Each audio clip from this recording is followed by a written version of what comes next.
Bible hi Genesis angan pakhat in Bethlehem adong tiang a bepit big nak le bepit lo nak pakhat mat lo in ai khat dik mi cha thiang asiko na te in chu chung tu a chun a befang te te a cha chang te te I vun zo tik I ngat fian du lei khun mi bia a ton cha a chu ban tuk chu thim khun in chan kha kan lak ton nak se kare lai chun pathian tak asimi nang ma ngal le nang ma ni na kha mi Jisu Christ ngal hi zungzal nun nak chu se amen Bible chi chang dang kare la na kan lungpiang din I kadu mi chu chun ti hi beham thok na asibal lo cha akhan chun ti mi ni hin chun a chung lei bia chang mi pe zul atim ti kha ai fiang chu cha a chung lei a zai bia da ti a chun Jisu ni bia a chim di chun van lei kha azau I kapa a chan kha a chu chang na fapa ni sun par na kan pe vena nga na fapa chu sun par na ka pe ka kapa ti mi kha chu tang a chun na ka pe mi vial te na chu zung sal nun na ka pe na nga mi vial te chung in nol ngai na chu na ka pe chang zung zal nun na kha na ka pe mi pol ka pe kho na ha ding cha a nol ngai na chu na ka pe chang chun avanti ti ka khan chung lei bepe ka ti kha chung lei bepe asi cha a chung lei ya kapa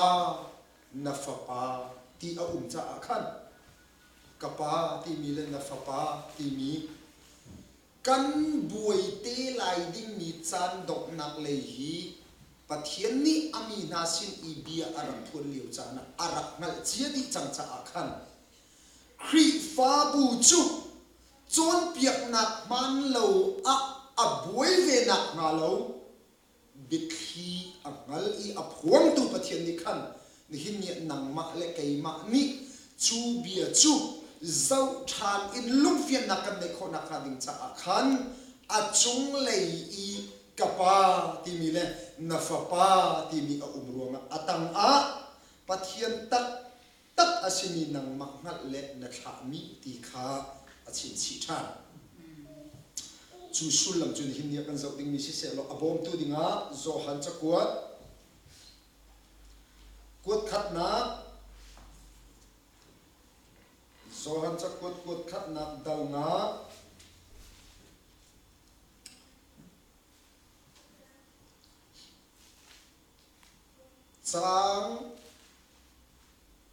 chang khat na in dal nga chang kul na in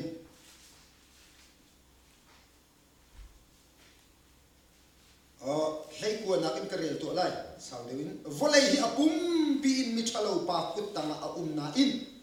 kan mi chu pathian mi kan si ti kha kan ngal volei hi apum pi in khoi ka ma ni hin ni volei chung kan ti mi hi azurum asian ti aning pi volei pum pi hi mi thalo pa kut tanga a na in kan mi tu chu pathian mi kan si ti kha kan ha pathian fa pa chu ara chang I ngak na akan pek cha a pathian tak kha kan hal kan nun na chu pathian tak asimi a fa pa Jisu Christ chunga khan a ama chu pathian tak le zungzal nun na chu si amen Jisu nun thang thatun ko se amen zungzal nun na chu pathian tak asimi Jisu Christ karakse kha ma Bible cha chang pani te hin thian bia ro tri kho kan zom na lai ka zom tia thong pal te kan thai kaw nak dinga zohan thong tha dal lai sari chang thum na ha kan ha ka Bible I atrial ninga chun pathian tak tak asimi nang ma ngal tinajil i Bible dang kan zau chi asia chun zaitin da ideal ve tia chun falam ni chun nang pathian dik pakhat long le kha nang pathian dik pakhat long le nakha mi Jesu Christ thai hi ati trong pa te in ruwa vun ruwa ding kha avun chen thiam cha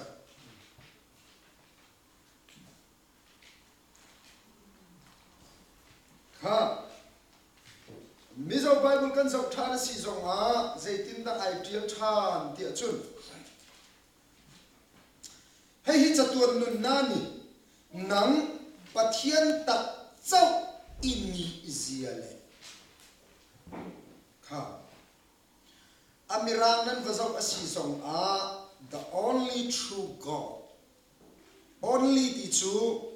pakhat long tinakse asul lam chu hit hin kan le kho lai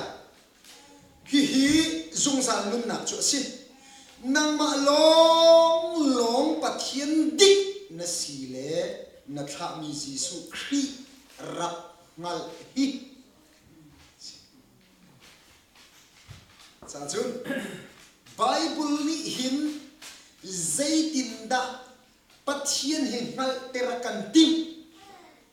asilawa Jesu Christ hi zaitin da rak chau hlan ter akan tim ti kha chon pia kan tim mi si pathian patni an i pa le fa an si i pa ni fa avun kha chu cha a kha tu le kha mi an kau cha a patni an si ti khi Bible ni chim atim ni asena sai te itu ka nang ma long pathian dik na si le na tha mi Jesu Christ ngat ati kau cha van a patni chia in pathian ve 100% za ve pa fa pa pathian ve kha I kha sina se lo zai ruang a da nang ma long kha tu kha nang ma long pathian dik na si I na tha mi pathian ati ve ti lo akha tu long nang ma long pathian dik ati akha mi kha rak ngal so asia chun long kha tu long asia chun kha mi kha trinity zum na in tuak te ka khan kha mi kha pathian se me ti lo ni si chu cha chun trinity ni kha tu kau kha mi kau thum kom pathian na laka pa ni fa kha avan kha kau an ti ti ka hin Bible an kal ba amen Bible an kal chu cha chun Bible ni patni an kau I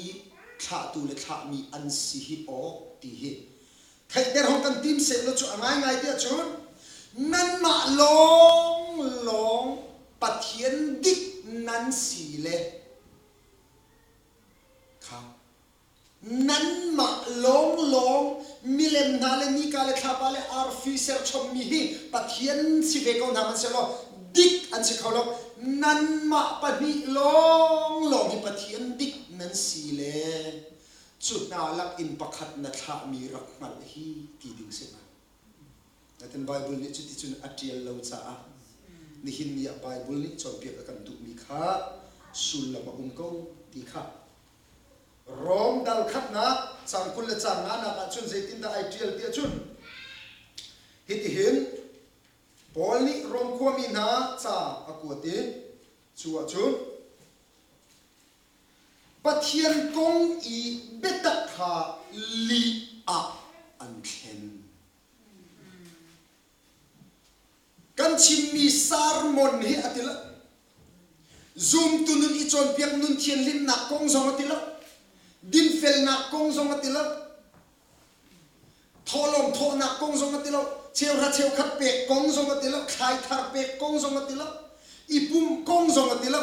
zai kong a da ati tia chun pathian kong a khan betak kha li nan khenete chu chan hin ya pathian kong kha betak asimi a i pathian kong a khin betak a i chu betak chu li in khen kho asi ti kha Bible khim aral ri na kan pek cha sa sun hin ya li chin ya foi ngai le mu tha tho tuk te nan li foi ngai chu I hoi kom na ti I bia kan I ru na I tha hong tho to ka chun a li hi a thong tha chim zong an ti anu chen ni chu tha tho tuk I sau pot tiang khi pulpit chung ti nung tak tak ni amen na hong that deu I kan min nan vun chim tam deu I ama ching ama him ama hirak sikau ama khi an va de kan tha tho tuk chang le ruộng nặng chắp na phổi tục chẳng rồi sâu po về luôn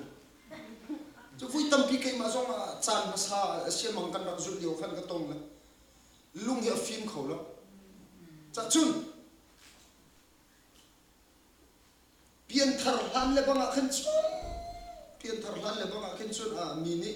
an vun kan phak de po kan li kha tam siko patia tum lo te zong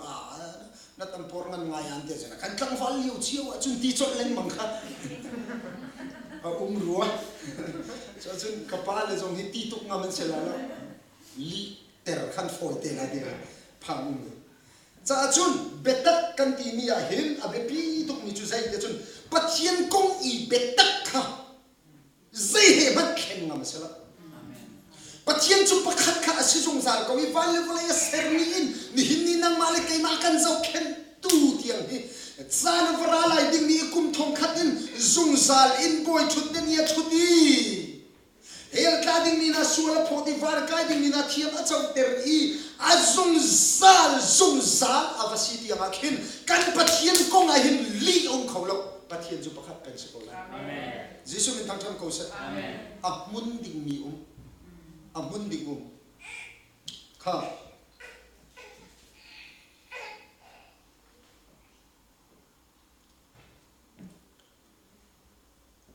phung thuk dal kul le dal thum chang thum na ga betak khawa chok lo zuar ti la betak khawa chok lo zuar ti la phim na chon piak na le ngal thiam na kha I chok na phim na zai phim na Bible li film na ka ti mi hi volai decree I pe kasala Bible li film na ka ti mi chu pathian ti kha ti volai le in chon na anei lo mi hu te te I kan ro mi zong hi pathian ti mi te khi chu o mi ni kan upat ko na film pi zong ni hin an upat ko na an ru na hal ve ko na chu cha chun Bible li film ma ti mi chu pathian ti in ai thok mi kha si chon piak na le ngal thiam na kha I chok na betak kong I ngal thiam na chon piak na I chok ding mi chu zaitin da kan I chok lai zuar ti lo ding mi betak kha zaitin da kan I chok lai ti chun mi hin ni betak I chok ding in chole va pi anei mi zong an ko lai anei lo mi zong kan lai cha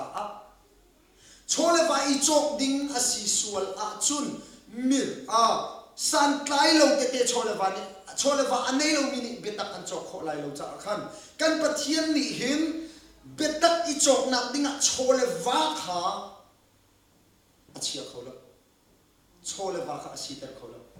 zai wanga anei mi le nei lo mi kan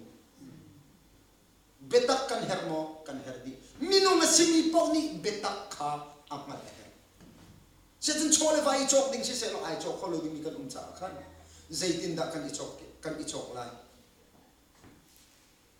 ni himia ngal thiam nak nei ding in chon piak nak kha be pi tu chu cha chon piak nak nei ngal thiam nak kha I chok na betak I chok dan ding chun pathian betak kong chim kha chan pek te in kan nei ha chu mi run zong ni chan an pe ka chun mi si fak zong ni chan an pe ka chun betak ngal ter hi pathian ni tu chu Timothy cha kwat khat na Timothy cha kwat khat na a khan zaitin da kan mu ti a chun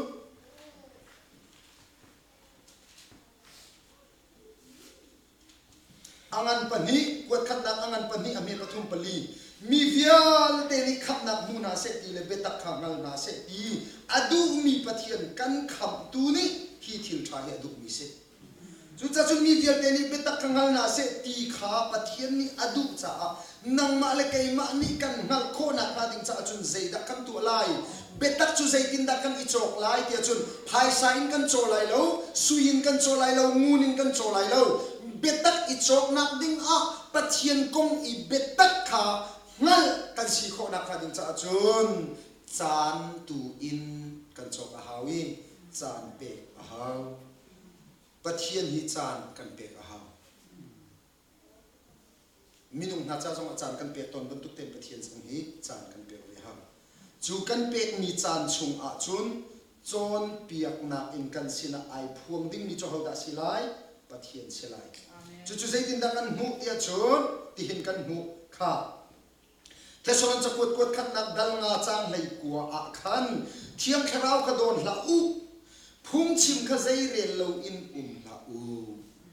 phung chim kha zai rel lo in la u betak an phuan mi thong tha khi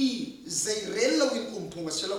a man mo man lo adik mo dik lo bible ning asimo silo ti tu ka kan dot hlat ok se chu cha zai rel lo kan sual asi a chun thiang kharau ka don la u kharau chu zai tin da kan don kho atang ti phung chim zai rel lo la u phung chim betak chon piak nak zai I arel ti lo mi ni chun zai tin da thiang kharau lak song chu chawla zai tin da thiang kharau lak song chu chungai phun kho lai zai ruanga ai phun nak ding betak chu pai adon chang chu chu cha nang le kai chu thiang kharau tel lo in chun kan nu hin thuak ni hi kharau bia asimi pathian bia bible cha thiang mat kan hal kho lo cha kan rel mi kip asulam hal ter tu dinga phung chim betak I chon piak na khachan pe in dot hlat na usil lo thiang kharau rian chon na kan chung ye thum tika betak ngal kho na kan nei lai amen chu pathian rian tu ning si chu cha a ni hin nia betak hi kan I chok a haw zaitin chan pekin zaitin da chan kan pek lai betak chim phuan na thong tha kha chan kan pek lai kan ngai lai chu tika chun ngal thiam na kha kan mu lai chu ngal thiam na ni chun betak ngal thiam na ni chun nang nak le lunglom nak le dei na kha akan pek ding kha se chu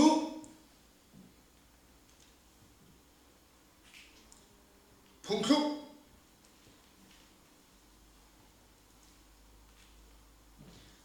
dal lei ni chang lei kwa chun betak chu zum zalin ama ning te asiko siman solo li chu chan toy te long anu li asive ko na te in chan toy te chu mu la ngai ve na ten chan sau pi rau bal li bak asiko mi ni chun voi khat kan lom ter man se lo voi khat kan khoru har ter man se lo chan sau rau lo ani nuwa khin kan ma li chu chan toy te long anum ni si cha khan ani nuwa kan ma khin khoru har na van san na olok chong na achuak than ko chu cha pathian kong zonga hin li kha chin kho ase na te in li chu chan saw anun lo cha an chin liawa alo tuk ko lai pathian kong an chim an thiam tuk ko lai li asia chun chan toy te long anung chan toy te long anung ane nu a question a chok mal ko an chim liu ingai anuam tuk mi kha ane nu a ti than kho se siman chulo betak tu chu zung zal in ama ning te asi ko cha betak ngal tu chu nangam te in zung zal in nun nak si amen hallelujah amen chu cha khri fa bu nangam nak ding chu betak asi ko amen chan toi te long anu te ni hin ya kan ma thong ta chim thiam tam tuk si mi chon pia ka thiam min tam tuk na te in mi cheu ka chu chan toi te long an se o an chin ni bia man khi amen ati tu man lenga khoru har than min tam tuk chan ni hin ni kan au pi mi hin mi ni an ngai huam lo na te in betak akol tu ni chun an ngai than o te khan ding mi kan nei pa chan kha mang su pathian super nak sa tu ma sa ko se lo sa achun Bible cha thiang ni akan chon piak mi achun betak chu amune ti li chu chan toi te long si ti kha phung thuk angan palai ru ame palai thuma chun be man chim chu siang parang lok mi si chun betak achim mi chu adot na thong cha chim tu ni mi pi uar mi pi long mi pi dot kan du cha betak chim lawin be man chim lawin mi pi uar chim amang mi evangelist le pastor kan tam tu chan Bible tu ni chun be man chim chu ati siang parang lok na te minung ni lok chela pakhat te ka chim ta lai ni hin ni zai ruanga da betak kan chim ruanga kan mi phun hoi huat tiang kan lok ti chun Bible ar um cha Joseph chu apa sin a khan bedik ni te in chim mang te Joseph kha adik tukla ading tukla li chim adu velo le a foi na in a u naw le mit mai thmu kha zai mana re lo a pa sim tu I betak chim kha abepi aru cha khan a pa sin a khan betak a chim ton cha a u naw le na ni an huwa betak chim hi huat thlo a foi te u naw huat mu mi bagin kan huat ti chu ai dang de u naw king I huat ti a foi fe la US ko lewa kan mi ni an kan huati comment an kan pe ti bedo cha lo le ngai anuam lo mi le betsia kha I an kan ti mi ki chu ruwa kho se ko na te kan u kan na asimi tiang na ni an vun kan ti a ken chun kan khoru khi atoi di lung tu ni aman na te in kachim ton katen talai David ni taina amu na lam chu pakhat na bika a ule kha apa chi na a ule kha apa chi na zaitin da apa chi na ti achun koliat ni sol siang parang le ra ka pol a chalen na I a hauman nen dir ngam ti lowi a hauman an chuak ngam lo liu cha na khan David avakali mi chim thonga thai tika adot hlat avan dot hlat tika ani kang wal no te kum nei sari kum nei riat te lom asimi kang wal no te a u le tu chu ral ka asi chang mi ral adau ton mi a u le rual la kang wal no te ni chu pa o chu ho o messi van ti rong rang van ich hok alu van lei how da shi kolian zai kong da awe nan laka ral to ngam min nan wa chu pakhat rak chu ko kai ma he one by one kan tu la ai tai mi po shala kan up na la ti le chu siang par hang ne thai lo mo ha thai ya let lo mo how man le ngam ti siang par hang tu ni chun ma pa adau I atai ngam tu chu afanu ti pe lak song pek ti chu zaitin ate van dok kha te tha tho khan a u le ni naning hal te le zai khina hong tu an ti ti ba bu ma ka in zai da na hong tu naning hal te le an ti khan a u le bia kha ngai anuam mi se mo sela a u le ni an ti na o kha ngai anuam mi se mo sela na te in David ni a thai ter du lo now tak na mi so nak soi sel khang chiat zom dei o pakhat nak chu a chu pi mi u naw le sin ra te na ti khasi Bible na sang achun tha ten David tuan dia karen ban atang lei te a chu kong chu mi ni an thei te ka siam parhang khan vachin ati siam parhang vachin la siam parhang pa koliat ral atu ngam tu tlang valan so siam parhang that ho ani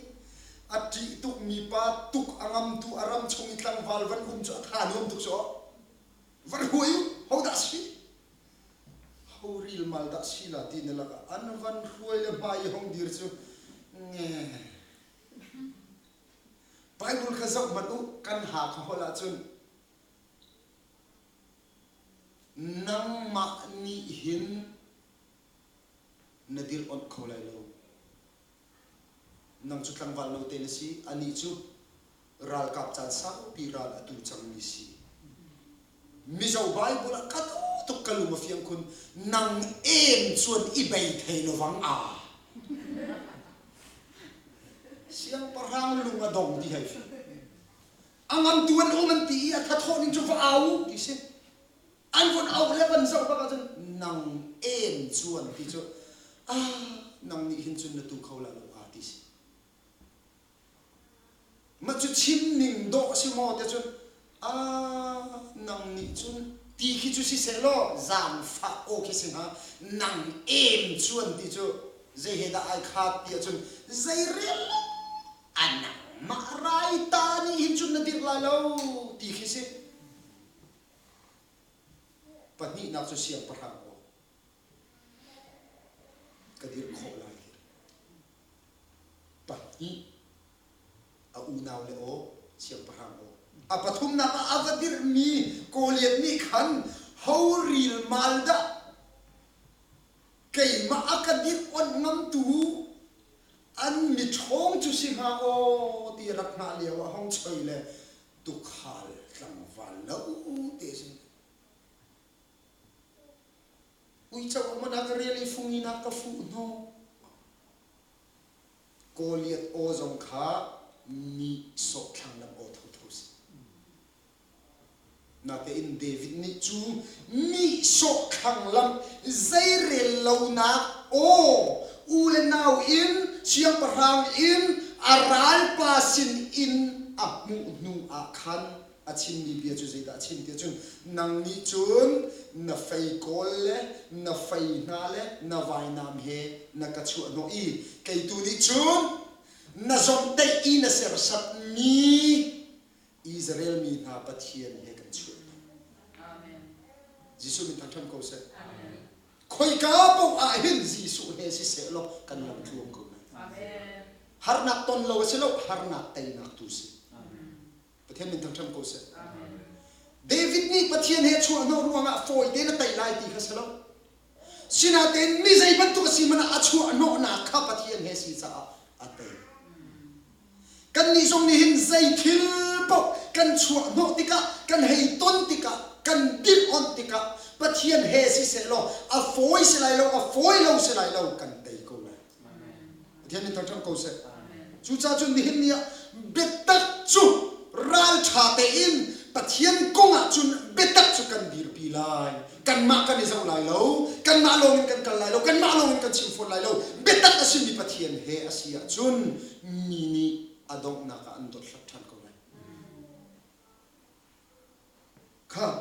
adik mi pathian chu nang ma long long ti asi a chun nang ma long long ti asi a chun kha tu kha adik mi pathian asi a chun atha mi Jisu Christ kha Bible ni zaitin dang mal na se ti akan tu ti mi te subject pakhat se cha chun kan mal ding ni atha mi rak ngal ding na in khan atha tu lei kam kha kan van zot than ta lai zon tong tha dal sari chang kul le chang li a chun alang ning long in bia chai lau dik telefil te in tuak tan masa ulo bia khia ku kan pathian Jisu min thang ko se amen kana ka Bible ya telling a chun alang ning long in chai lau dik le fel te in chai ngak ati hiti ithil alang ning long in hin asiko ti ding aselo mati kan bu ning long hin asiko ruwa ti ding aselo zai chatia dik telefon te in tuak tan ding mi chu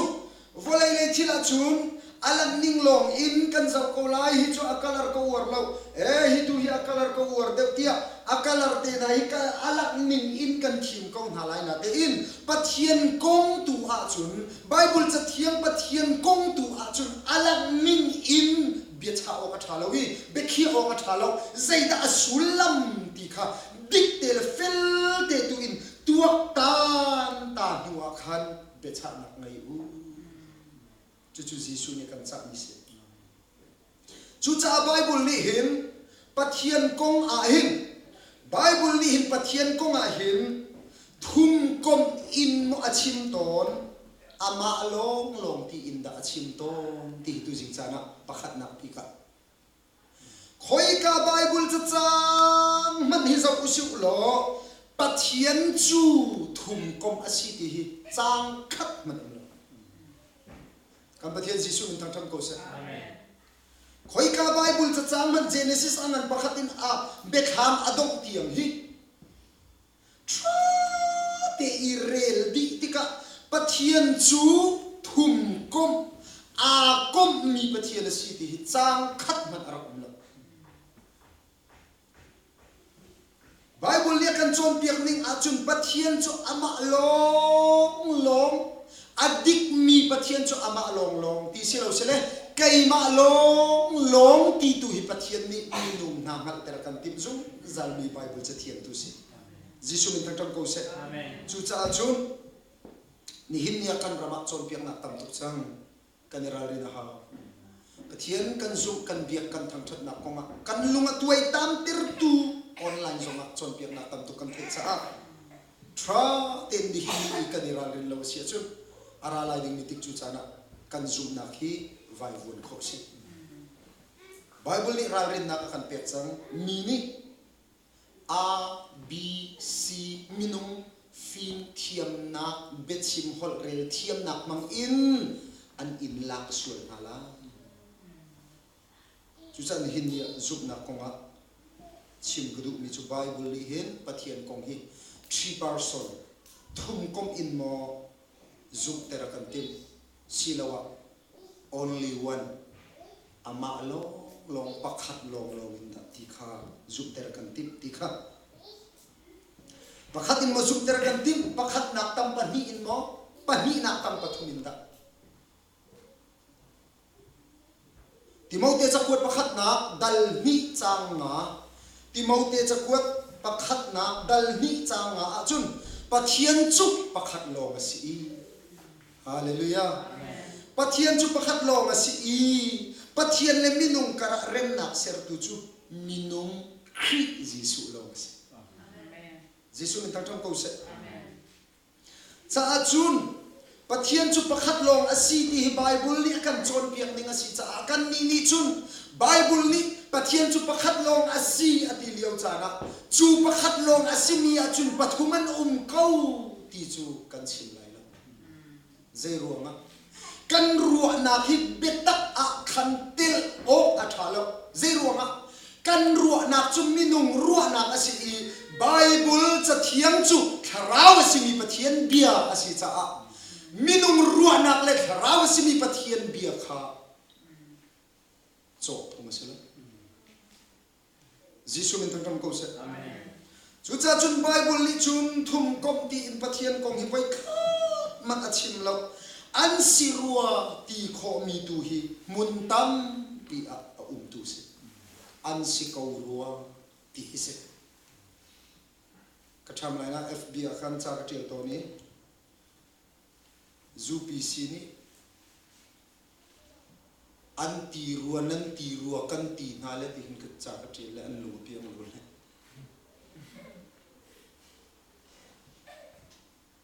Zupi sini Giêsu ni pa anei lo an ti ruwa an kan ti ruwa kan ti lo Jisu ni pa anei lo kan ti lo Jisu ni kapa ati mi tu asul lam tu kan chin ton mi si azuna anei lo ti dai khang ain Jisu ni pa nei lo ti usul lo Bible pe kan kal la chu